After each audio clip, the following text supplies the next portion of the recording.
datang dari Mary Saragi Raja Guguk.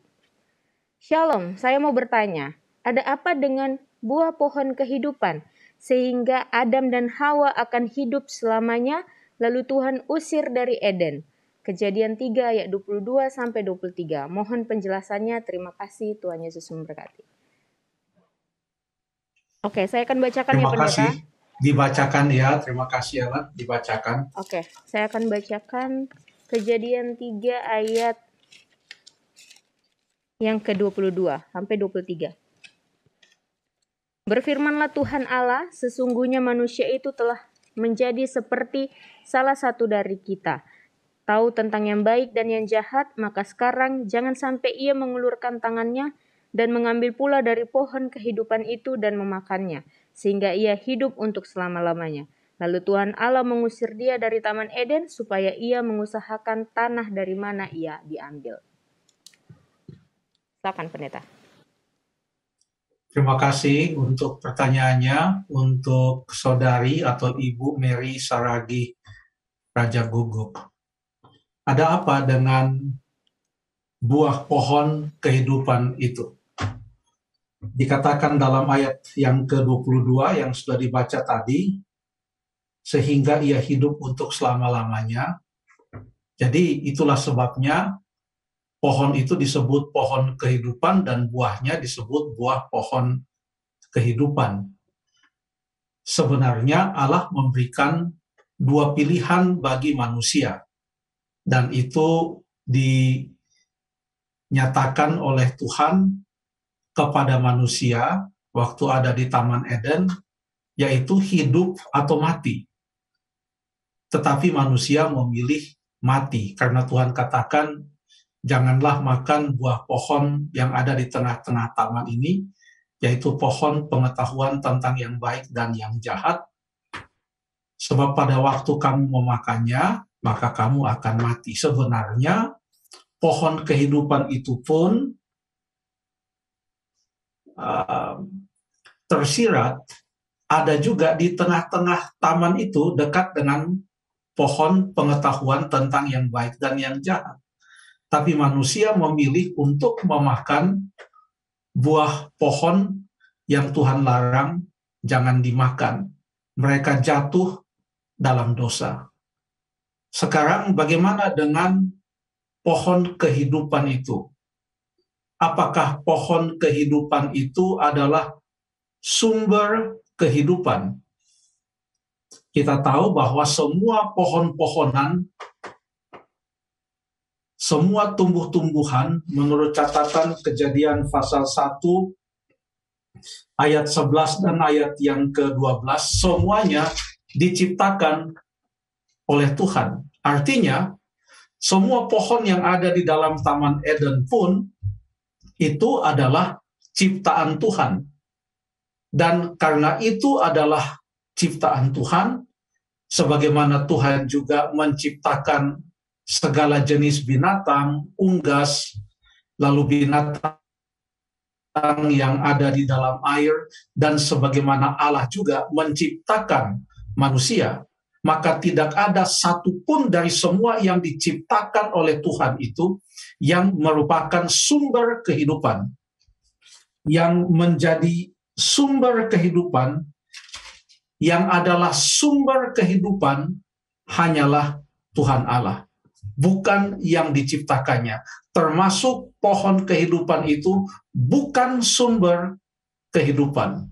Jadi pusatnya di sini adalah Allah.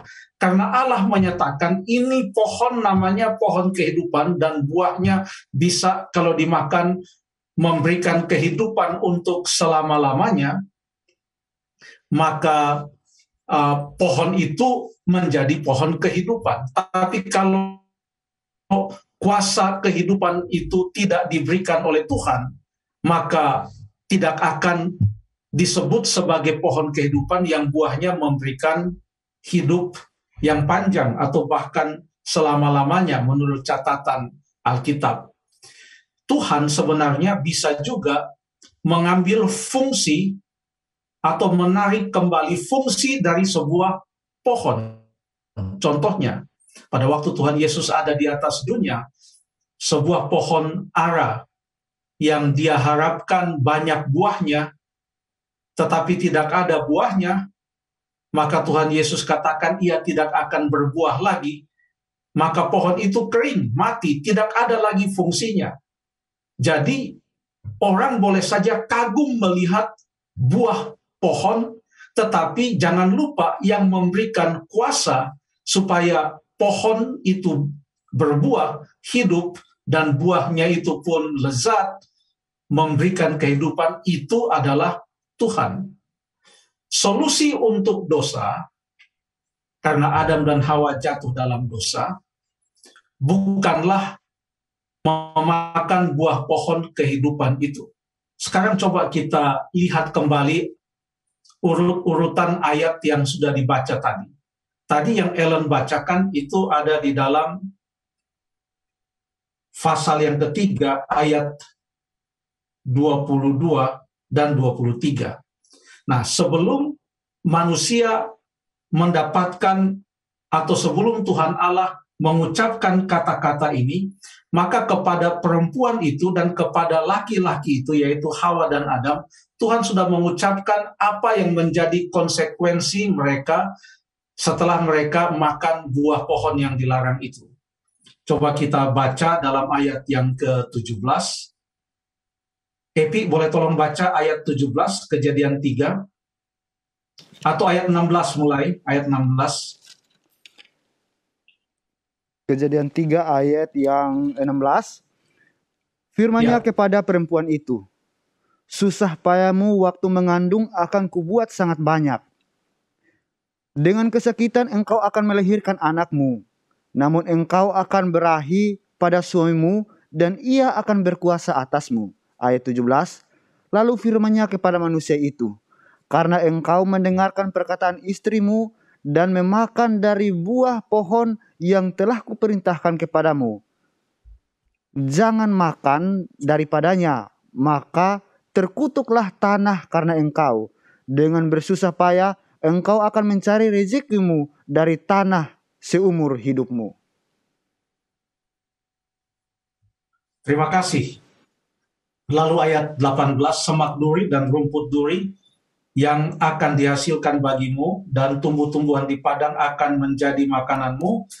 Dengan berpeluh engkau akan mencari makananmu. Jadi inilah keadaan yang akan dihadapi oleh manusia sampai mereka akan mati. Tetapi kalau kita baca ayat 22, Tuhan katakan jangan sampai mereka makan ini buah pohon kehidupan, karena mereka akan hidup selama-lamanya. Apakah ini hidup selama-lamanya yang penuh dengan kebahagiaan? Ini adalah hidup selama-lamanya dengan susah payah yang sangat banyak, dengan kesakitan, seperti ayat 16 mengatakan. Ini akan menjadi hidup selama-lamanya dengan berpeluh, bersusah payah mencari rezeki pada tanah yang telah dikutuk. Lalu kemudian hidup selama-lamanya dengan semak duri dan rumput duri yang akan dihasilkan. Ini bukan rencana Tuhan. Rencana Tuhan bagi manusia bukan memberikan hidup selama-lamanya dalam penderitaan.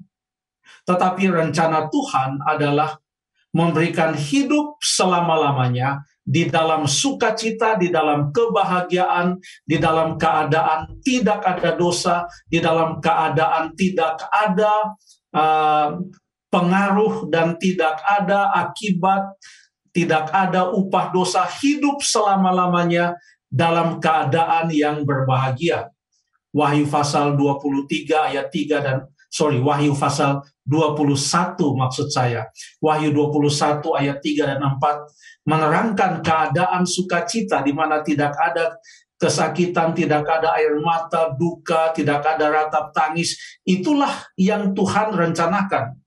Jadi itulah sebabnya Tuhan katakan supaya mereka keluar saja dari dalam Taman Eden, karena solusi untuk dosa bukanlah memakan buah pohon kehidupan, tetapi solusi untuk dosa, solusi untuk mengatasi dosa agar manusia boleh mendapatkan hidup yang kekal, menurut Yohanes 3 ayat yang ke-16, supaya mereka memperoleh hidup yang kekal dan jangan binasa, adalah dengan percaya kepada Ia yang telah diutus oleh Allah, yaitu Tuhan Yesus Kristus. Percaya kepadanya, maka barang siapa yang percaya tidak akan binasa, melainkan memperoleh hidup yang kekal.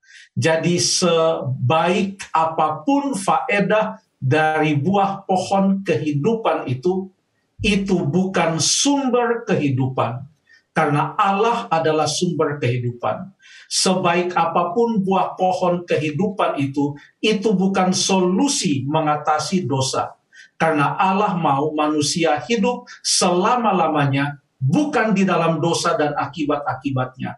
Allah mau manusia hidup selama-lamanya dengan sukacita, tidak ada dosa, tidak ada akibat dosa selama-lamanya, seperti yang memang telah direncanakan oleh Tuhan sejak semula.